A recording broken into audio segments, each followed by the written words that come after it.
So I want to talk for a few minutes about down dog. I've heard a lot of recent discussion about the amount of internal rotation or external rotation that might be necessary or right for down dog.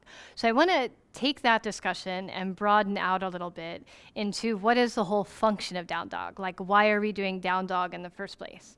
So there's lots of reasons to do down dog. There's reasons for lengthening the hamstrings and working with core stability, but what we're going to stay with is shoulder. So the reason I do down dog for the shoulder is to help increase scapular stability. You're in this closed chain posture with your hands on the ground. So it's this really awesome opportunity to work with scapular stability, and yoga has a lot of postures that can help with that. So when I do down dog and when I have someone do down dog, the intention, if it's for the shoulders, is to build a base of stability in the shoulder blade and in the serratus anterior. So in thinking about that, I want to get the serratus anterior engaged. I want that to be where the work happens. And the amount of actual internal external rotation is whatever the amount is needed for the activation that I want to happen. What happens in postures, when I get the muscles activated to the right amount, other muscles can release, the joint has less strain on it, and there's a greater effect of health for the whole body and even energetically for the system when you're doing a posture in that way. So finding the right placement for a posture for a person, to me, is really about where does that person access the strength of the muscles that I want to engage and the release of the muscles that I want released.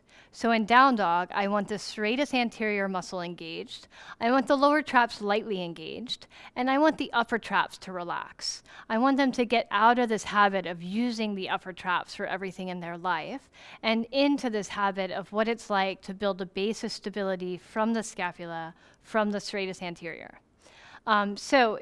Just to kind of speak to that a little bit even more clearly, go ahead and stand up.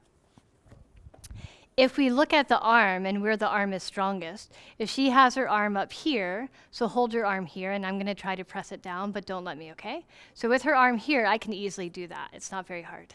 But with her arm in this range of motion, hold your arm there, and I'm going to try to press it down. She can actually resist me.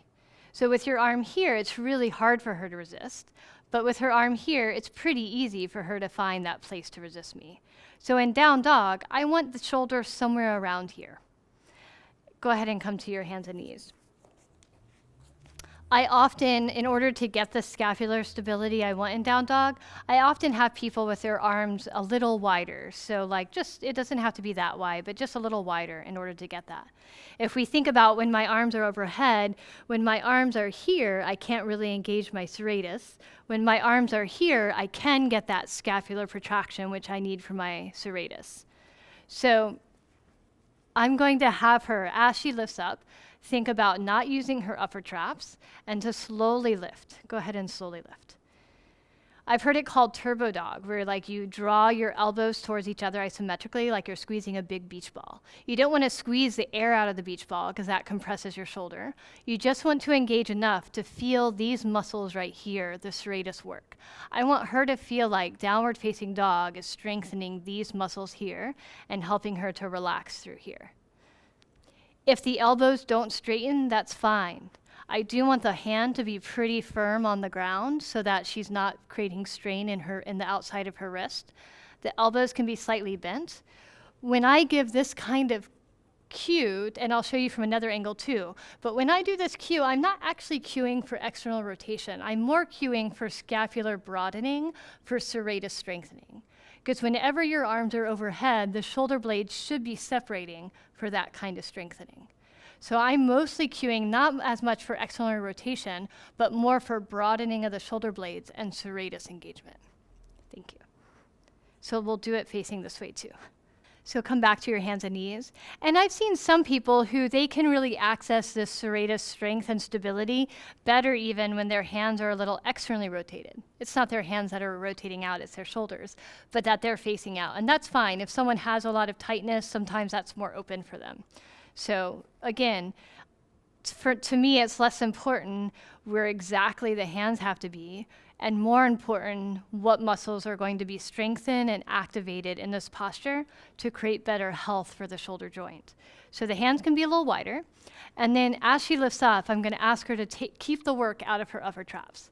And just lifting a little bit, squeezing that isometric squeeze like she's trying to draw that isometric squeeze like she's squeezing a beach ball, which is going to help broaden her shoulder blades and bring the strength here to the serratus. And then she can continue to lift. The elbows, her elbows are pretty straight. They don't need to straighten any more than that. In this posture, she's really not in her upper traps at all. This is really soft. That's what you want to feel. And she's getting the work here in her serratus anterior muscles, which is going to build a base of stability for her shoulder joint in order to protect it, to help create space for the rotator cuff, to help create space within the whole shoulder joint. And come back down.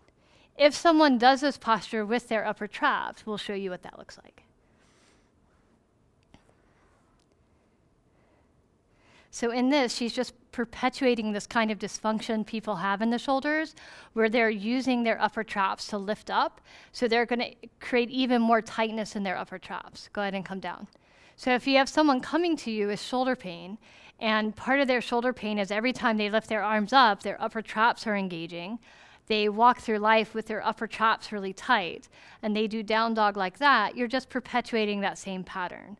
Where in order to release the upper traps, if I help them to reverse that pattern, if I help teach them to move in a way that helps their serratus anterior strengthen and even their lower traps, then I'm going to help their upper traps to release and to create a better pattern of movement for shoulder health.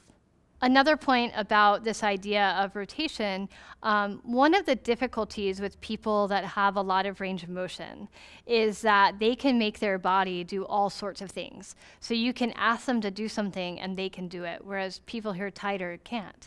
So because of that, we have to be really careful of how and when we're giving these kinds of cues. So come into down dog and do what we were just talking about. So what can happen is people can do it this way, where they're all in their upper traps, and because she has a lot of mobility, she can externally and internally rotate from here. Go ahead and do both. Externally and internally, yeah. So she can do both because she has so much mobility in her shoulder. The problem with doing it from here is there's no way from this position is she going to get into her serratus. So instead of being able to get that really broad shoulder blade motion and scapular stability, she's taking her shoulder in this excessive mobility and then trying to externally rotate on top of that excessive mobility, which is super painful. So the reason we don't want to do it here is that what we're actually looking for is this other whole space of being in downward facing dog where you can access scapular stability. And from there, you're getting a slight external rotation, but you're not externally rotating too much.